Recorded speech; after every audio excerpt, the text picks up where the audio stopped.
Hello children, welcome to us education. आज हम करेंगे सीबीएसई की 10वीं क्लास की हिंदी की किताब स्पर्श के काव्य खंड से लिया गया चौथा चैप्टर मनुष्यता। इसके हम करेंगे प्रश्न उत्तर। आइए देखते हैं कि आपका पहला प्रश्न क्या है। पहला प्रश्न है, कवि ने कैसी मृत्यु को सुमृत्यु कहा है। तो कवि के अनुसार संसार नश्वर है। जिस मनुष्य ने इस संसार में जन्म लिया है उसकी मृत्यु अवश्यम भावी है। इस संसार में उस मनुष्य की मृत्यु सुमृत्यु कही जाती है जिसके मरने के बाद लोग उसके सत्कार्यों के लिए उसे याद करें, उसके लिए आंसू बहाएं, जो दूसरे लोगों की यादों में बसा रहे, जो परोपकार के कारण सम्मानीय हो, जो दूसरों के लिए प्रेरणा स्रोत हो। ऐसी यशस्वी मृत्यु को ही कवि ने सुमृत्यु कहा है। तो जो कवि हैं उनका क्या कहना है कि ये संसार जो है वो तो नष्ट होने वाला है। यहाँ पर जो जन्म लेता है उसकी मृत्यु अवश्य निश्चित है, वो अवश्य मरेगा। तो इस संसार में जो मनुष्य पैदा हुआ है उसकी मृत्यु निश्चित है। तो मनुष्य की मृत्यु वो सुमृत्यु कहलाती है। वो मनुष्य जो कि मरने के बाद लोगों को याद रह जाता है, जिसके मरने के बाद लोग उसके अच्छे कार्यों को याद रखते हैं, उसके लिए आंसू बहाते हैं, जो लोगों की यादों में बसता है, परोपकार के कारण जो सम्मानीय होता है क्योंकि जीते जी उसने बहुत से लोगों का भला किया है। तो जो परोपकार के कारण सम्मानीय हो, जो दूसरों के लिए प्रेरणा का स्रोत हो और लोग भी उससे शिक्षा लें, परोपकार करें लोग। तो ऐसी जो यशस्वी मृत्यु है उसको ही कवि ने सुमृत्यु, अच्छी मृत्यु कहा है। आपका अगला प्रश्न है, उदार व्यक्ति की पहचान कैसे हो सकती है। तो उदार व्यक्ति की पहचान क्या है कि वो असीम जो ये संसार है उसमें आत्मीयता का भाव भरता है, प्रेम का भाव, अपनत्व का भाव भरता है और सभी लोगों के साथ वो अपनेपन का व्यवहार करता है। हमेशा वो क्या करता है, दूसरों के उपकार में ही लगा रहता है और जो उसका हृदय है वो दूसरों के लिए सहानुभूति और करुणा का जो भाव है उससे भरा होता है। तो जिसके हृदय में दूसरों के प्रति सहानुभूति और करुणा का भाव होता है, तो उदार व्यक्ति दूसरों की सहायता के लिए क्या करता है, अपना तन मन धन सब कुछ लगा देता है और जो दूसरों की प्राणों की रक्षा के लिए अपना सर्वस्व न्यौछावर करने को हमेशा तैयार रहता है। तो जो व्यक्ति दूसरों की प्राण रक्षा के लिए अपना सब कुछ न्यौछावर कर देता है, वो क्या करता है, जाति देश रंग रूप आदि का भेद किए बिना सभी को अपना मानता है। वो ये नहीं देखता कौन सा व्यक्ति किस देश का है, जाति का है, उसका रंग रूप कैसा है। तो वो ये सब चीज़ें ना देखते हुए सभी को अपना मानता है और स्वयं हानि उठाकर भी वो क्या करता है, दूसरों का हित करता है, भले ही उसको कितना नुकसान हो जाए। प्रेम, भाईचारा, उदारता ही क्या है, उसकी पहचान है। अगला क्वेश्चन है, कवि ने दधीचि कर आदि महान व्यक्तियों का उदाहरण देकर मनुष्यता के लिए क्या संदेश दिया है। तो कवि ने दधीचि कर आदि महान व्यक्तियों का उदाहरण देकर सारी मनुष्यता को त्याग और बलिदान का संदेश दिया है। तो अपने लिए तो सभी जीते हैं, पर जो दूसरों के लिए जीता और मरता है उसका जीवन क्या होता है, धन्य हो जाता है। तो जो हमारी प्राचीन कथाएं हैं, पौराणिक कथाएं हैं, उनके अनुसार जो दधीचि थे उन्होंने क्या किया था, वृत्रासुर से देवताओं की रक्षा करने के लिए अपनी जो हड्डियां थी, अस्थियां थी, उनको दान दे दिया था। इसी प्रकार जो कर थे उन्होंने अपना जो जीवन रक्षक कवच कुंडल था उसको भी अपने शरीर से अलग करके दान में दे दिया था। इसी तरह जो रंती देव थे वो बहुत दानी थे, उन्होंने भूख से व्याकुल ब्राह्मण को अपने हिस्से का भोजन दे दिया था। इसी तरह राजा शिवी ने कबूतर के प्राणों की रक्षा के लिए अपने शरीर का मांस काट कर दे दिया। ये सारी जो कथाएं हैं वो हमें परोपकार का संदेश देती हैं। तो ऐसे महान लोगों के त्याग के कारण ही मनुष्य जाति का कल्याण संभव हो सकता है। तो कवि के अनुसार मनुष्य को इस नश्वर शरीर के लिए, हमारा जो शरीर है वो कैसा है, नश्वर है, कभी ना कभी ये नष्ट हो जाएगा। तो हमें इसका मोह त्याग देना चाहिए और हमें क्या करना चाहिए, केवल परोपकार करना चाहिए। वास्तव में सच्चा मनुष्य वही होता है जो दूसरे मनुष्यों के लिए अपना सर्वस्व न्यौछावर कर दे। अगला प्रश्न है, कवि ने किन पंक्तियों में यह व्यक्त किया है कि हमें गर्व रहित जीवन व्यतीत करना चाहिए? तो कवि ने रहो न भूल के कभी मदांध तुच्छ वित्त में, सनाथ जान आपको करो न गर्व चित्त में। इन पंक्तियों में कवि ने गर्व रहित जीवन जीने की प्रेरणा दी है। इस पंक्ति में कहा है कि हमें घमंड नहीं करना चाहिए। तो इन पंक्तियों के माध्यम से जो कवि हैं वो ये स्पष्ट करना चाहते हैं कि अगर ईश्वर ने सुख साधन धन संपत्ति दिए हैं तो हमें उन पर गर्व नहीं करना चाहिए, क्योंकि इस संसार में कोई अनाथ नहीं है। ईश्वर सबके नाथ है। सबको बनाने वाला कौन है? ईश्वर है।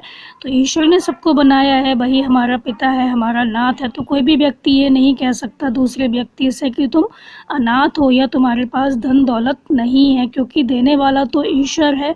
तो किसी भी व्यक्ति को भूल से भी अपने तुच्छ धन को लेकर, अपने भाई बंधुओं को लेकर घमंड नहीं करना चाहिए। आपका अगला प्रश्न है, मनुष्य मात्र बंधु है से क्या तात्पर्य है, स्पष्ट कीजिए।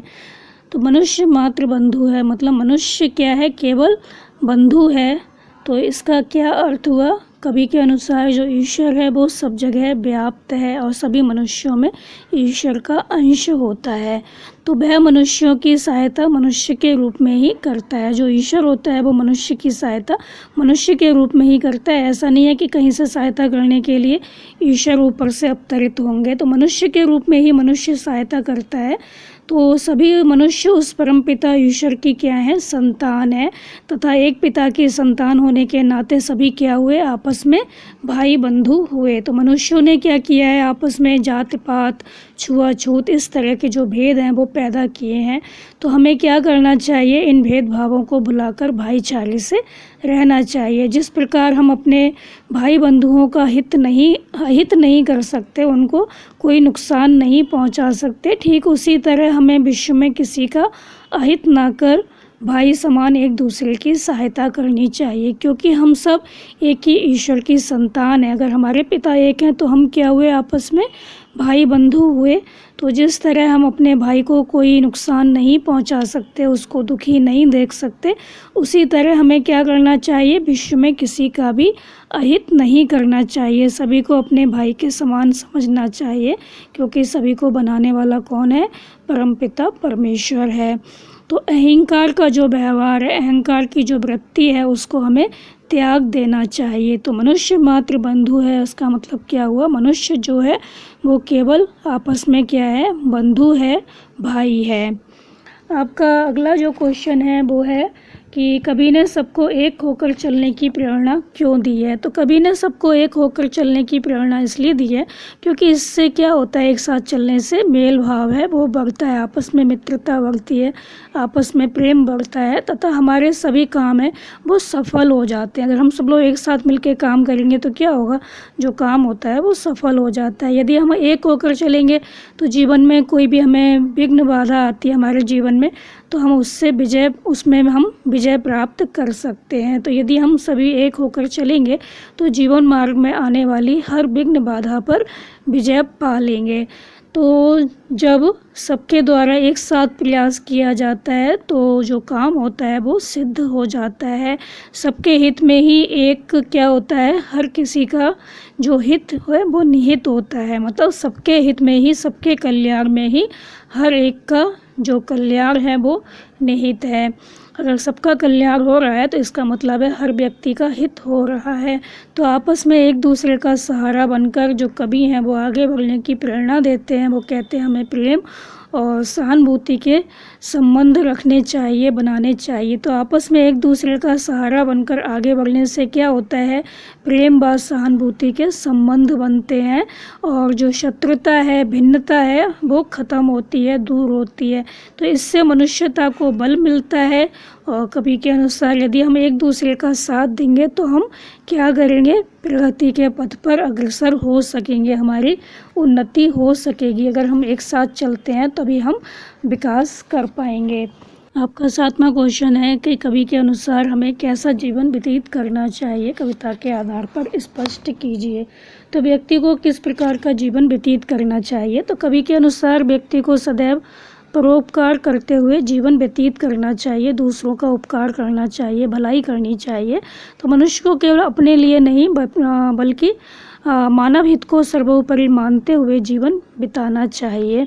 तो मनुष्य को केवल अपने लिए जीना नहीं चाहिए बल्कि दूसरों का हित करना चाहिए, दूसरों के हित को ही सबसे ऊपर रखना चाहिए। तो स्वार्थपूर्ण जीवन व्यतीत करना तो किसका व्यवहार होता है? पशुओं का व्यवहार होता है। जो पशु होते हैं वो अपने लिए जीते हैं खाली, लेकिन मानव जो है उसका स्वभाव ऐसा नहीं है। तो मनुष्य को अपने में उदारता, त्यागशीलता जैसे गुणों को विकसित करना चाहिए। दूसरों की भलाई के लिए यदि हमें सब कुछ त्याग करना पड़े तो उसके लिए भी हमें हमेशा तैयार रहना चाहिए। उसे कभी तुच्छ धन पर घमंड नहीं करना चाहिए।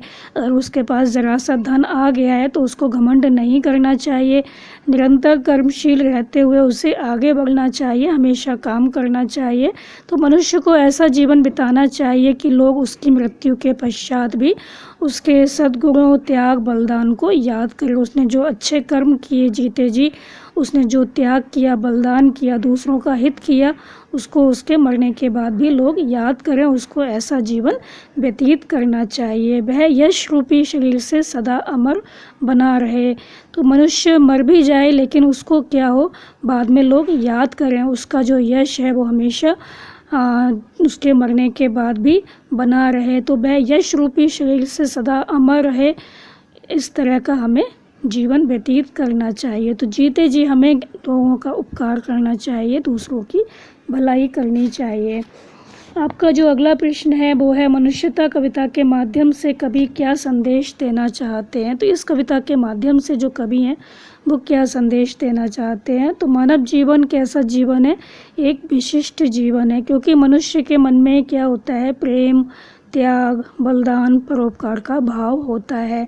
अपने से पहले दूसरों की चिंता करते हुए अपनी शक्ति, अपनी बुद्धि और अपने वैचारिक शक्ति का सदुपयोग करना मानव का कर्तव्य है।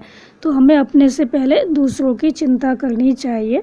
तो प्रस्तुत कविता के माध्यम से कवि मानवीय एकता, सहानुभूति, सद्भाव, उदारता और करुणा का संदेश देना चाहते हैं। त्याग करने के लिए हमेशा हमें क्या होना चाहिए? तैयार रहना चाहिए। तो बहुत से वो एग्जाम्पल देते हैं पौराणिक कथाओं के माध्यम से। तो बताते हैं कि विभिन्न महापुरुषों जैसे कि दधीचि, रंतिदेव, इन लोगों ने क्या किया था? काफ़ी कुछ त्याग किया था। तो इनके त्याग से हमें क्या करना चाहिए? प्रेरणा लेनी चाहिए। ऐसे हमें अच्छे काम करना चाहिए जिससे हमारी मृत्यु के बाद भी लोग हमें याद करें। हमारा जो यश रूपी शरीर है वो सदैव जीवित रहे। तो निस्वार्थ भाव से जीवन जीना, दूसरों के काम आना व स्वयं ऊंचा उठने के साथ साथ दूसरों को भी ऊंचा उठाना ही क्या होता है? मनुष्यता का वास्तविक अर्थ होता है। तो यहाँ पर हमारा जो चैप्टर है वो ख़त्म हो गया। तो इस चैप्टर में जो क्वेश्चन है सब में यही बताया गया है कि हमें क्या करना चाहिए इस ज़िंदगी में। हमें जीते जी जो हमारा जीवन है वो दूसरों के हित में लगा देना चाहिए, क्योंकि जो मनुष्य है आज है कल नहीं है। तो लोग हमें तभी याद करते हैं जब हम अच्छे कर्म करते हैं। हमारे मरने के बाद भी हमें तब याद किया जाता है जब हम दूसरों का हित करते हैं। तो हमें क्या करना चाहिए? अपने जीते जी दूसरों की भलाई करना चाहिए, दूसरों के काम आना चाहिए। यही क्या होता है? मनुष्यता का वास्तविक अर्थ होता है। तो बच्चों, आप इस चैप्टर को अच्छे से समझकर याद कर लीजिए और हमारे चैनल असा एजुकेशन को लाइक कीजिए, सब्सक्राइब कीजिए और शेयर करना बिल्कुल मत भूलिए। Thank you.